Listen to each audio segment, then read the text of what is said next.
pas retrouvés. Donc c'est plus compliqué probablement pour France Travail et pour la plupart des salariés. Mais on le voit, le problème de l'économie française en ce moment, c'est pas principalement encore le chômage, c'est la dette. Tout le monde parle de ça, qui a explosé avec la crise du Covid. Mais heureusement, certains politiques ont trouvé la solution. Il suffit de regarder à l'étranger. On a un modèle qui s'offre à nous pour réduire les dépenses de l'État. Regardez. Je prends l'exemple de ce qui est fait en Argentine par le président Milei avec l'image de cette tronçonneuse. Eh bien, il faut aussi qu'on ait une tronçonneuse pour couper dans les dépenses publiques qui servent à rien en France. Alors, sortir la tronçonneuse, est-ce que ça marche ? Ça tombe bien parce que ça fait à peu près 1 an que Javier Milei est au pouvoir. Donc, on peut faire un premier bilan de sa politique économique, histoire de voir si c'est un remède de cheval qu'on pourrait appliquer à la France. Pour vanter ses résultats économiques, Javier Milei n'hésite pas à recourir à des vidéos accrocheuses sur les réseaux sociaux. Nous avons réussi à désamorcer la bombe inflationniste qui nous avait été lancée. Vive la liberté, bordel!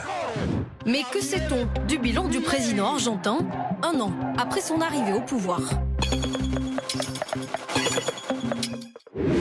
Certains indicateurs lui donnent raison, notamment l'inflation, qui a baissé drastiquement. Après avoir atteint 25,5% par mois fin 2023, elle est aujourd'hui à son niveau le plus bas depuis 3 ans, 2,7%.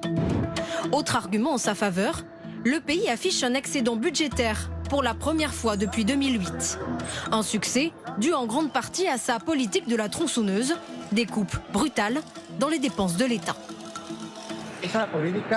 C'est une politique de choc.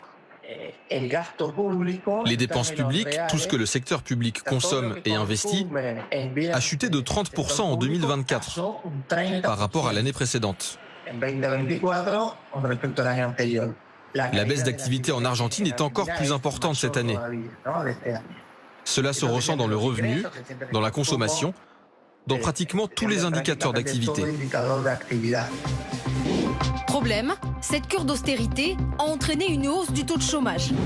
Plus 24% entre 2023 et 2024, avec des emplois perdus, aussi bien dans le public que dans le privé. En parallèle, certaines aides de l'État ont été réduites, sur l'électricité par exemple, ou les transports. Le coût du ticket de métro a notamment été multiplié par 7. Conséquence, le taux de pauvreté est passé de 41,7% à près de 53% durant les 6 premiers mois de la présidence Milei, d'après les statistiques officielles. Un appauvrissement qui touche les classes moyennes et populaires, en particulier les jeunes de moins de 30 ans et les retraités. La plupart des ménages, des classes moyennes, les personnes qui travaillent, ont du mal à se loger, ont du mal à payer leurs impôts, ont du mal à par exemple, payer les médicaments. Ça, c'est particulièrement grave dans les cas de retraités. Quand on se demande à qui ça bénéficie ou pour qui ça va mieux, c'est pas pour la plupart de la population. C'est juste pour une petite minorité qui dépend pas de leur salaire pour vivre, en fait, en tout cas. Qui peut avoir, par exemple, accès à des économies ou qui peut gagner en dollars ou qui a la possibilité de travailler à l'étranger. Est-ce que la méthode ultralibérale de Javier Milei finira par entraîner des hausses de salaire pour le plus grand nombre ? Pour l'instant, en tout cas, ce n'est pas le cas. Alors, il faut noter aussi, parce qu'on vient de l'apprendre, que l'Argentine était entrée en récession à cause de la politique de Javier Milei, et les prévisions par contre de PIB pour 2025 sont plutôt bonnes. Et ça, je pense qu'il faut le noter aussi. Ceci dit, on l'a vu, le chômage explose, la pauvreté explose aussi. On pourrait s'attendre à ce que, dans les sondages, Javier Milei pâtisse de tout ça. Et Anaïs, en fait, c'est pas vraiment le cas. Non, c'est pas le cas. D'après les derniers sondages, en fait, on se rend compte que le président argentin est soutenu par une majorité de la population avec environ 53% d'opinion favorable. Alors, comment l'expliquer ? On a posé la question à des économistes, à la sociologue qu'on voit dans le sujet et qui est actuellement à Buenos Aires. Et elle nous dit, en fait, qu'il y a un traumatisme de l'hyperinflation qui durait déjà depuis 10 ans en Argentine avec des prix très hauts. Milei, c'était le candidat du changement. Il promettait d'en finir avec ça. Et là-dessus, il faut reconnaître qu'il a tenu ses promesses. Et puis il a aussi tout un système de communication très efficace sur les réseaux sociaux avec un discours anti-élite, anti-caste. Et ça plaît toujours à ce qui constitue son noyau dur de son électorat, c'est les jeunes qui le suivent encore. Et puis face à lui, il y a une opposition qui n'est pas vraiment en ordre de marche, une résistance sociale très faible aussi, malgré quelques manifestations dans les universités en octobre dernier. En fait, de façon générale, les Argentins ne veulent pas de retour en arrière, ils ne veulent pas le retour des gouvernements précédents. Alors à voir si Javier Milei surfe encore sur cette popularité jusqu'aux élections de mi-mandat en 2025. Alors en France, on a assez peu d'hommes politiques et de femmes politiques qui défendent ce modèle ultralibéral. Là, il y avait Éric Ciotti, mais c'est assez rare. Et pourtant, ça, en termes de popularité, ça a l'air de fonctionner. On voit Trump aux États-Unis, on voit Javier Milei. C'est peut-être un créneau aussi.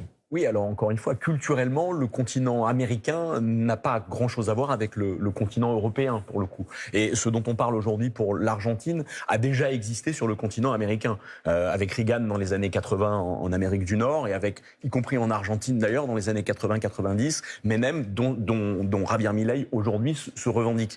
Et précisément, hein, vous parliez de remède de cheval tout à l'heure, ce sont 30% en fait de dépenses publiques en moins. Donc c'était une grosse tronçonneuse. Ce sont des pensions de retraite qui ont chuté. C'est 30 000 postes de fonctionnaires qui ont été supprimés, c'est-à-dire 30 000 fonctionnaires qui ont été licenciés. Et donc, on imagine mal que nos sociétés européennes, attachées autant à la performance économique qu'à la cohésion sociale, précisément, cèdent à ce type de sirène. Car comme vous l'avez dit, l'économie argentine est en voie de redressement. C'est-à-dire que l'élection de Javier Milei ne vient pas de nulle part. L'hyperinflation qui a été connue, vous rappeliez que c'était plus de 20% par mois, ce qui veut dire que sur l'année 2023, c'était 200% d'inflation. C'est-à-dire des prix qui sont multipliés par 3. Donc évidemment, c'est très fort sur l'opinion.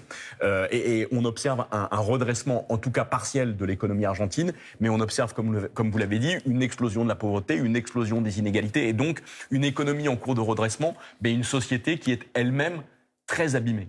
Et effectivement, en France, personne ne s'est jamais revendiqué de l'ultralibéralisme. François Fillon était pas loin quand même de ce genre de discours. Alors c'était pas aussi brutal, mais... Alors, pour être tout à fait rigoureux, entre 86 et 88, par exemple, lorsque Jacques Chirac était Premier ministre, il revendiquait une inspiration ultralibérale. Et on se souvient, encore une fois, je parlais de Ronald Reagan aux États-Unis, c'était la même époque, ou Margaret Thatcher en Angleterre, c'était la même époque. L'ultralibéralisme a pu être un peu à la mode dans le monde et un tout petit peu en France. Mais ça a duré 2 ans en réalité. Le seul candidat libéral ou ultralibéral revendiqué qui se soit présenté à l'élection présidentielle, c'était Alain Madelin en 2002.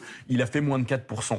Et alors, il est vrai que François Fillon, encore en 2017, a essayé de taper dans la dépense publique et de taper dans les fonctionnaires en promettant à l'époque 500 000 suppressions de fonctionnaires. Mais je crois que c'est une promesse à laquelle personne ne croyait véritablement. Et en tout état de cause, depuis 2017, nous avons en plus connu le Covid et nous avons changé d'appréhension face à ce qu'est l'interventionnisme public et la dépense publique. La France a de toute façon été très attachée à l'interventionnisme étatique. Alors, encore une fois, hein, on demande de l'État, on veut un État protecteur, mais on veut aussi en avoir pour son argent. Donc on veut que l'action publique, précisément, soit efficace et toujours plus efficace, aussi efficace que possible. Et parfois, effectivement, l'opinion française a le sentiment qu'elle n'en a pas pour son argent. Pour autant, elle ne remet pas en cause le principe même de l'action publique. Et il est intéressant de voir comment la droite et l'extrême droite elles-mêmes ont évolué en réalité. C'est vrai que le Rassemblement national non plus n'est pas ultralibéral. Et donc vous ne croyez pas, j'ai bien compris, à un retour de l'ultralibéralisme. On va voir.